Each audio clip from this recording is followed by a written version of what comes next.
Hi everyone, it's Andy here, the Tai Chi guy. We're in the second section of the Tai Chi form, moving on from raised hands after flying into the elbow stroke. Very, very important move in Tai Chi. One of the primary energies, the 8 primary energies, the elbow. It's only shown once in the Tai Chi form, or only clearly shown once in the Tai Chi form. Now, martial artists out there will understand how you can hit people with your elbow in a circular fashion, forwards or backwards, sometimes even over the top, sometimes from underneath, but it's usually swinging, and it's a fantastic attack. It's very, very, very, very powerful. Hit someone with your elbow, you're going to knock them out. Don't hit anyone with your elbow. This elbow, though, that we're going to show you here, drills forwards, and it's entirely different, and it requires an entirely different type of skill than an external one. And most times you'll see in the Tai Chi form, it's only shown in this forwards or sideways, it kind of swings in and people push their elbows forwards like they're leaning on the bar.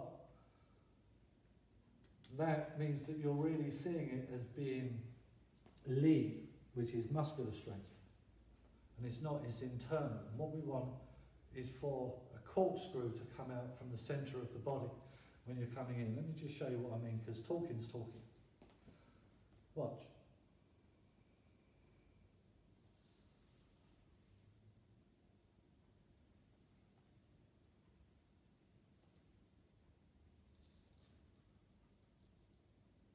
Now, you have to, this takes a long time, you have to loosen the shoulder joint enough.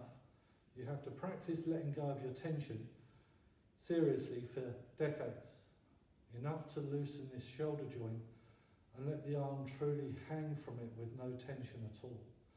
Chopping the hand down will create a little winnowing, drilling, circular movement that you advance forwards as you're coming into the move, and it drills into someone. It's very uncomfortable, very, very painful, proper internal move. Entirely different than whacking them with your elbow. So if we look at how to get into this, we're in raise hands with the heel lightly touching the floor, the toe lifted, all these joints are aligned. I've got enough space to fit someone's arm in here because that's what I'm doing, moving that triceps muscle around to lift and dislocate the shoulder up. Don't do that. First thing that I do, turn the hands, which is the end of the previous move. I sweep this right hand down, and you can see even with this sweep, I'll take it back a little bit to sweep it down because that's normal, natural movement. That would be dead and empty, wouldn't have any chi in it. Down, and the left hand harmonises with it.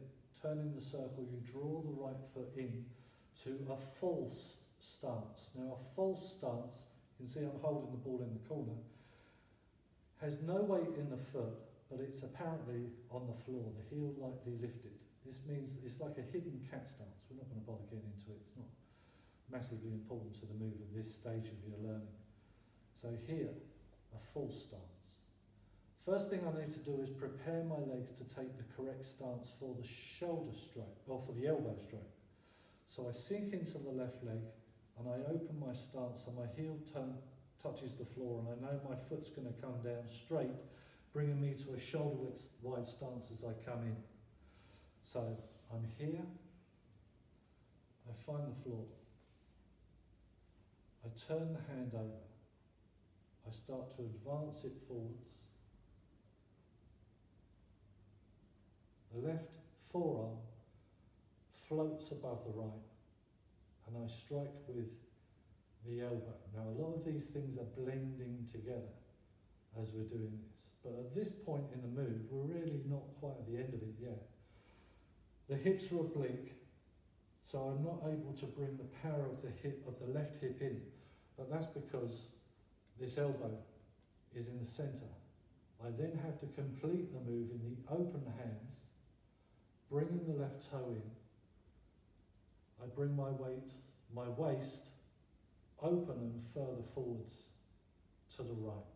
So at this point I'm in the corner, this finishes the move and I'm forwards. So from your raised hands you turn, draw down, draw in, hold the ball, turn over as you find the floor, drill it forwards, close the toe behind and open. So there's a lot going on. Let me show you from the side. Raise hands, blend it in, draw back. This is where you will breathe in and out and there. Don't push the left hand forwards. The right forearm's dominant. After that, just like the first section, you relax that right hand down, bring the right toe in through white crane, spreads its wings, pull into the cat stance, and you step into left brush knee. I'll do that again in the direction that you're normally doing it from the side, and that links the next couple of moves together. So if we take it from repulse monkey, slant flying, drop this elbow down into the corner, you can see that has that same looseness. Lift, raise hands, turn the hands, draw back, chop down, elbow, open, white crane, bring the right toe in. Always sink down, otherwise you'll pop up. And into left, brush knee, ready to plunge the needle in the next class. Wasn't that fun? Have a great time practicing that. Be good to each other, and we'll see you at the next class.